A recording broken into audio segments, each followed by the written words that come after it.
Some people die in boring ways. These folks did not.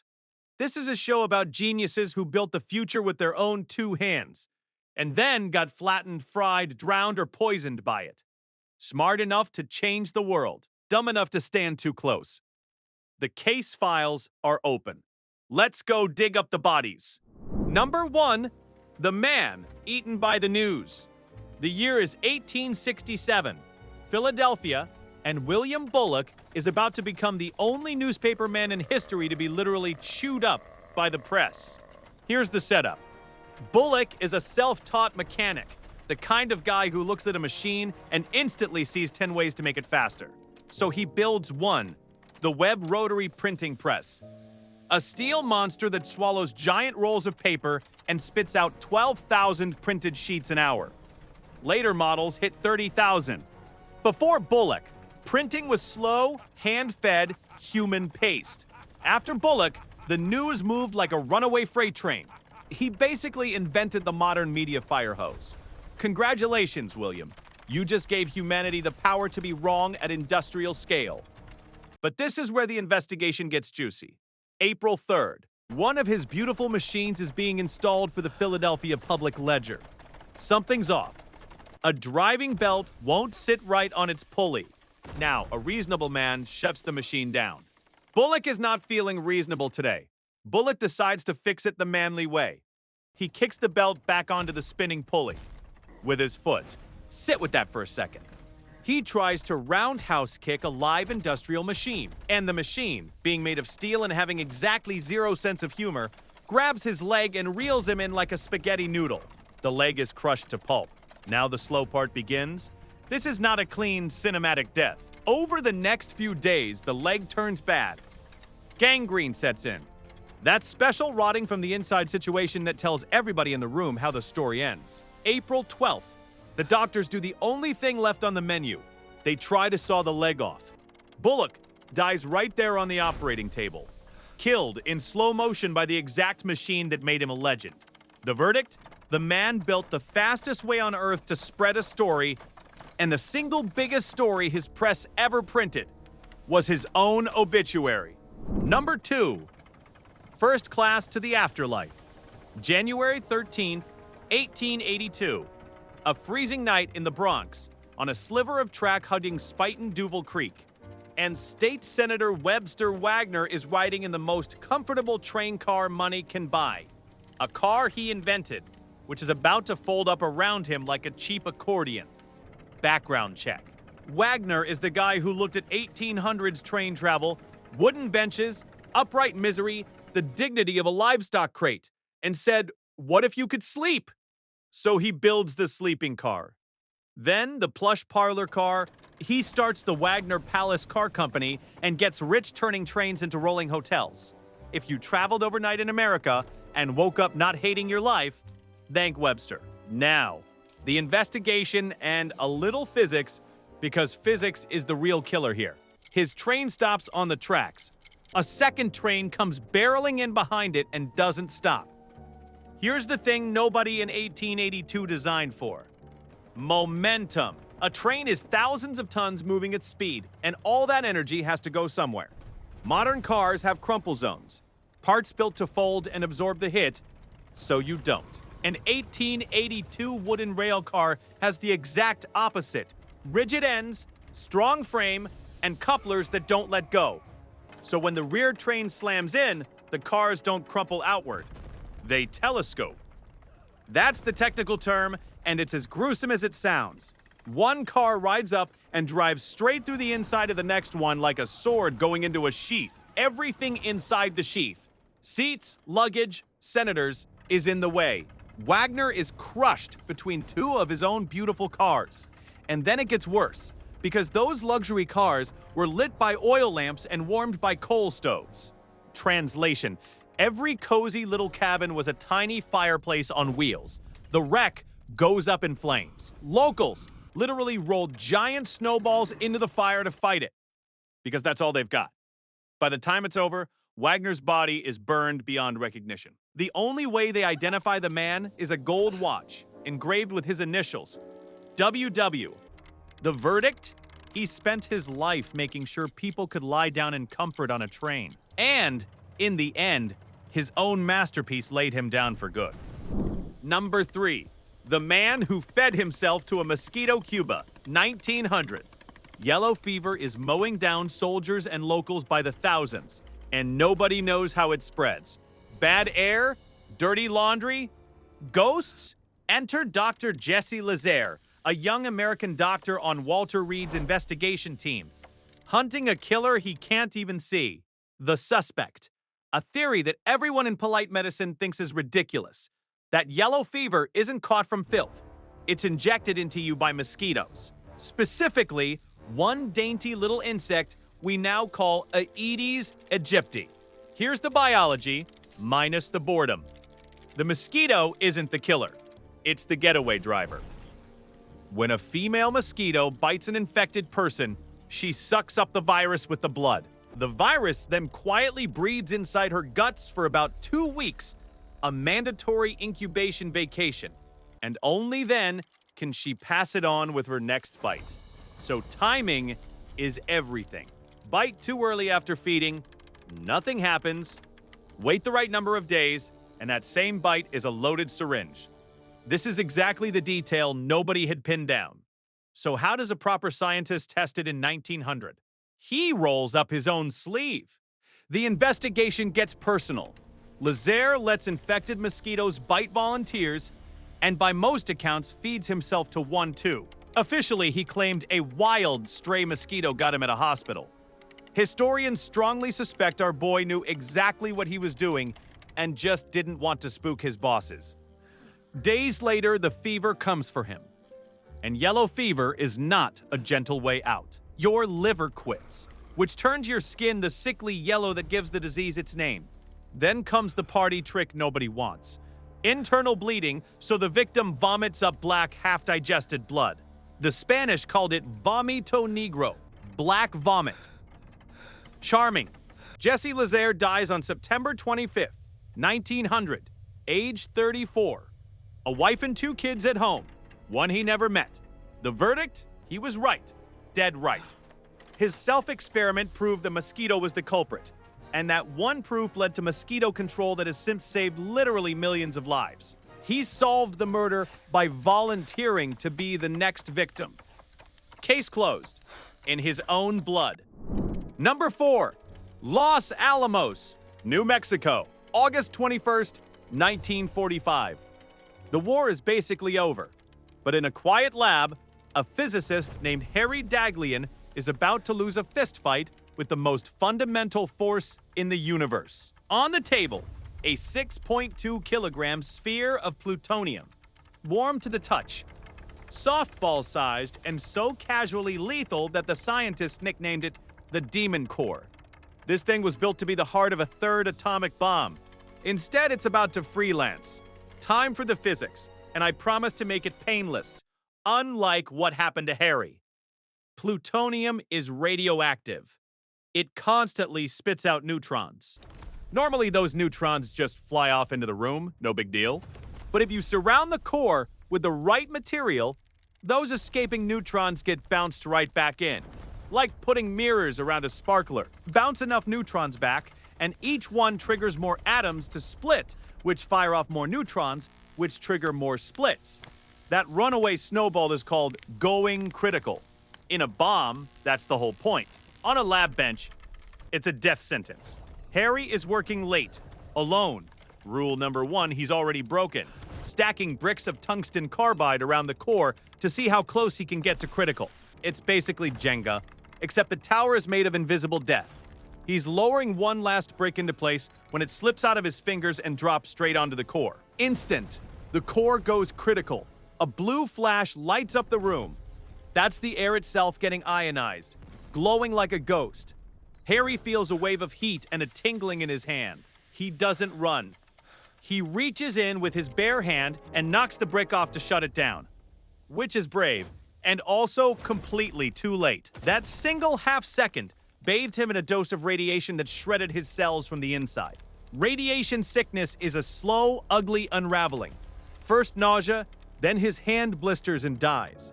Then his whole body follows as the damaged cells fail to replace themselves. Henri Daghlian dies. 25 days later, he is 24 years old. He got to touch the raw power that ended a world war. 9 months later, the very same core would kill a second scientist. That's why they finally, permanently called it the demon. Number 5. The man struck by a ball of lightning. St. Petersburg, Russia. August 1753. Science is having its electricity phase. Everyone's obsessed with this mysterious invisible fluid. And Professor Georg Wilhelm Richmann is about to become the field's first martyr, killed by a phenomenon so rare that people still argue about whether it's real. Set up. Ben Franklin has recently done his famous kite in a thunderstorm stunt and survived the lucky devil. Scientists all over Europe are copying him, running metal rods up to the sky to catch lightning and study it. Richmann builds his own version, a rod on the roof, wired down into his lab to a measuring gadget, so he can read how much electric charge a storm is throwing around. Reasonable, careful, very scientific. Normal lightning is a straight, brutal bolt, millions of volts taking the fastest path to the ground. What allegedly got Richmann is the weird cousin, ball lightning. It's a glowing, floating sphere of energy that drifts around for a few seconds and sometimes explodes. To this day, nobody fully agrees on what it is or how it forms. Plasma, burning silicon vapor, some electromagnetic hiccup. It's the cryptid of physics. And in 1753, one showed up in a professor's lab like an uninvited guest. A thunderstorm rolls in. Richmann, thrilled, rushes home with his engraver to record the readings for posterity. Because if you're going to make history, you want an illustrator present. He leans in toward the apparatus to take a measurement. A pale blue ball of light detaches from the rod, floats across the gap, and connects with his forehead. Bang! A sound like a cannon. Richmann drops dead on the spot. His shoes are blown open, his colleague is knocked flat and knocked out, and the doorframe is split. The man is killed instantly by a glowing orb hitting him right between the eyes, which is frankly the most metal way a scientist has ever died. Richmann went looking for the secrets of electricity, notebook in hand, and electricity answered by punching him in the face with a fireball. He earned a grim honor, the first person in recorded history to die doing electrical research. Franklin got a national holiday. Richmann got a crater in his forehead. Timing is everything. Number 6. The pilot who accidentally invented the jet age. Paris, December 16th, 1910. A young Romanian engineer named Henri Coanda wheels out a machine so far ahead of its time that half of history refuses to believe it flew at all. This is the one survivor in our case files. But only just. It's the era of wood, canvas, and propellers. Everyone's building airplanes that flap along on spinning wooden sticks. Coanda looks at all that and decides propellers are for peasants. He bolts a different beast onto his aircraft. Instead of a propeller, he uses a spinning compressor to ram air into a chamber, mixes in fuel, and burns it to shove the plane forward. Congratulations! That is, roughly, the ancestor of the jet engine, decades before jets were supposed to exist. Here's the physics he was surfing on. Thrust is just Newton's third law with attitude. Throw mass backward fast, and it shoves you forward. A propeller does it gently, grabbing air like a hand fan. Coanda's contraption did it violently, by setting fuel on fire and blasting the exhaust out the back. More thrust, more speed, and, as a bonus feature nobody asked for, actual flames. Coanda settles in for what's meant to be a ground test. A little taxi run, nothing dramatic.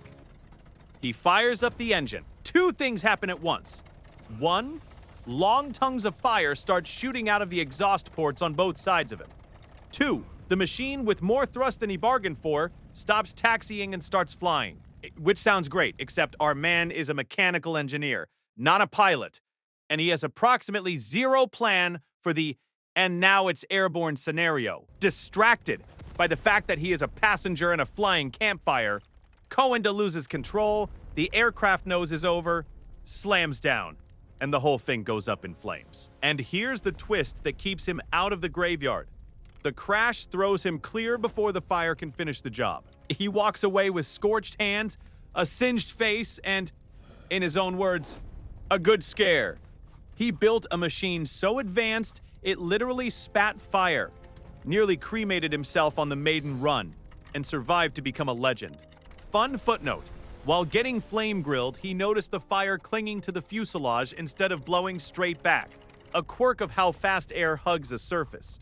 That quirk is now called the Coanda effect, and it helps keep modern aircraft in the sky. The man almost died and came back with homework. Number 7. The artist who forgot to weigh his parachute. London, July 24th, 1837.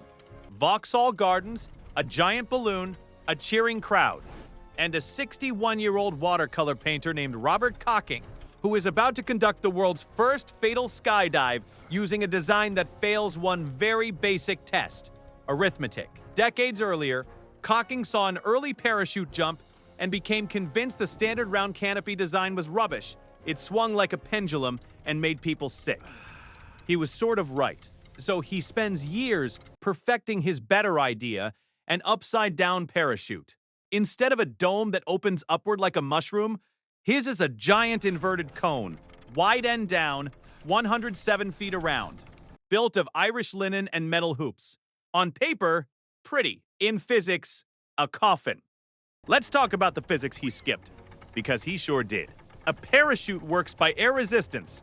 The fabric shoves against the air, and that push slows your fall.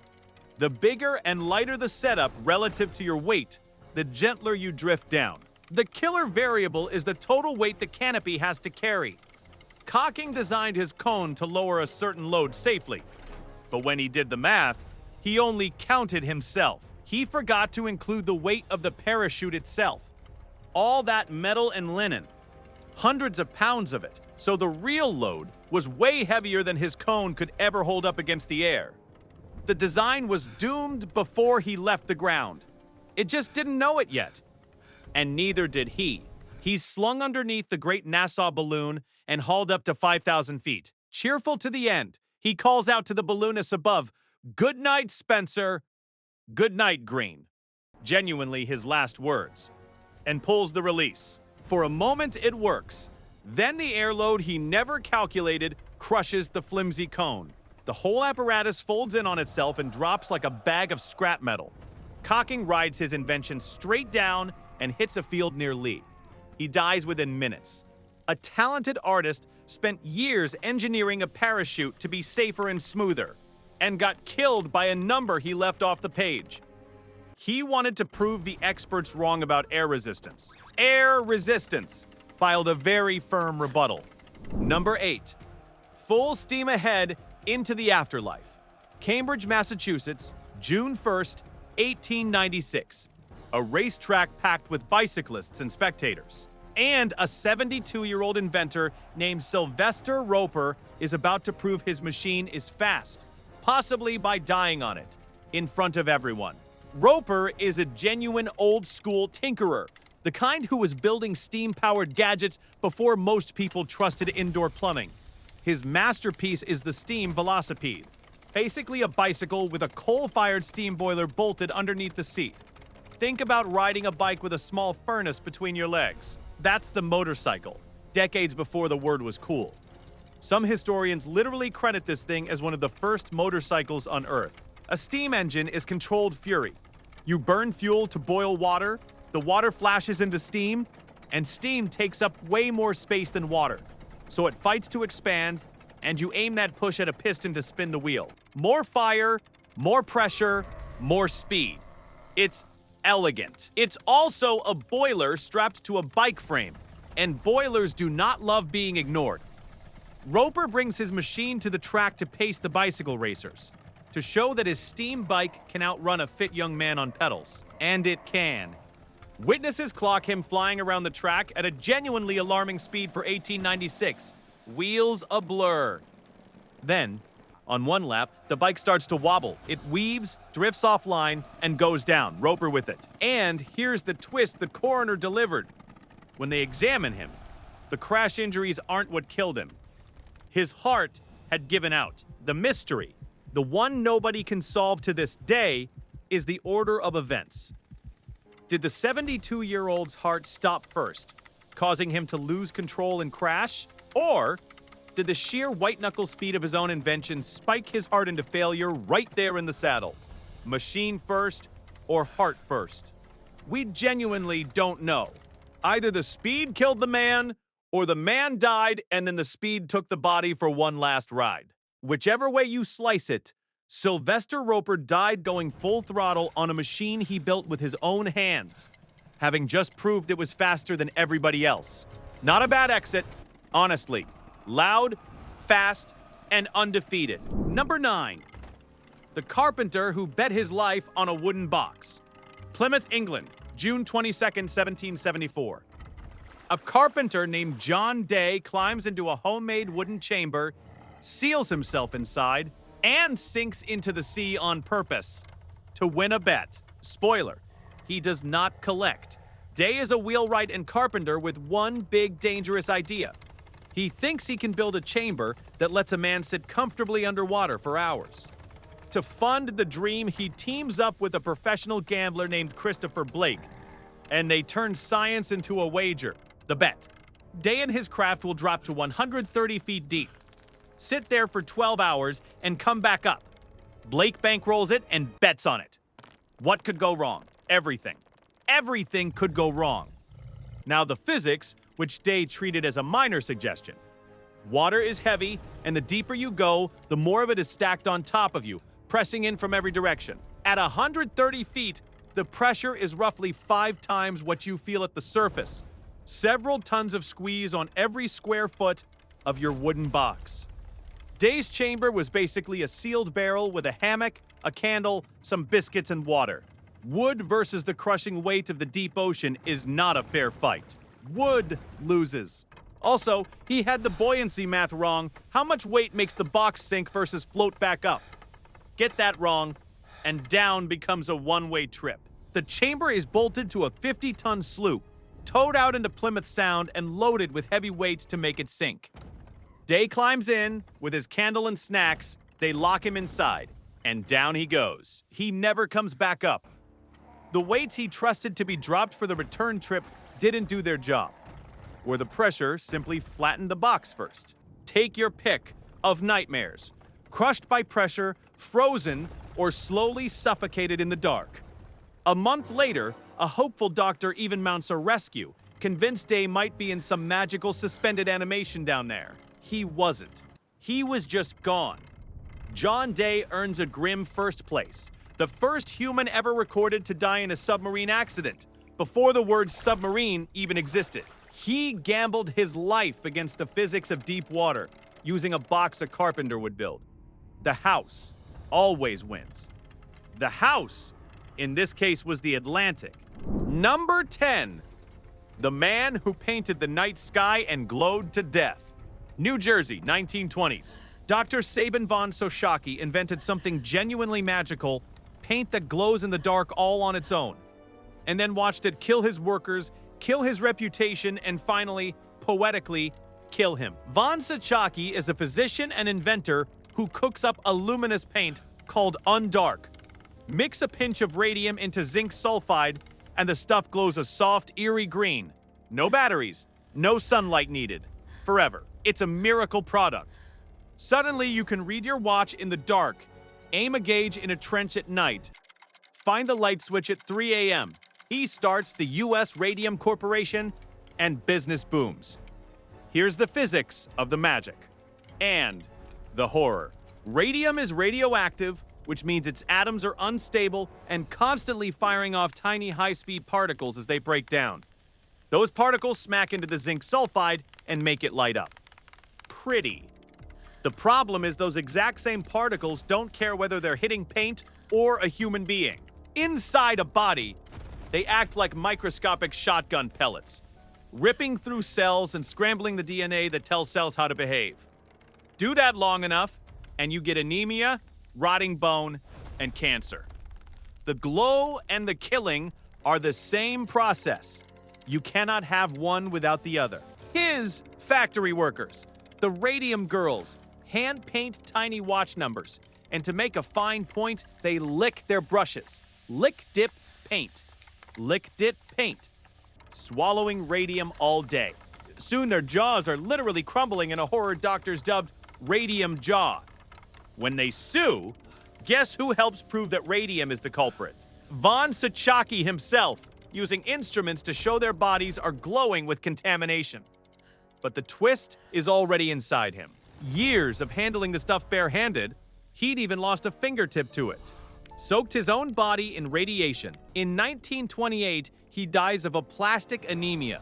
His bone marrow, cooked by his own invention, simply stops making blood. The exact same death as the girls in his factory. And he gave the world a light that never needed the sun. And it turned out to be a light that quietly ate everyone who touched it, inventor included. Reportedly, when they tested his bones, they were more radioactive than his workers. The man didn't just make the glowing paint. In the end, he was it. So there you have it. 10 geniuses who stared down the laws of physics, biology, and common sense, and lost. Every one of them pushed the world forward. Every one of them got run over by the exact thing they built. The lesson? Progress has a body count. And sometimes the inventor is first in line.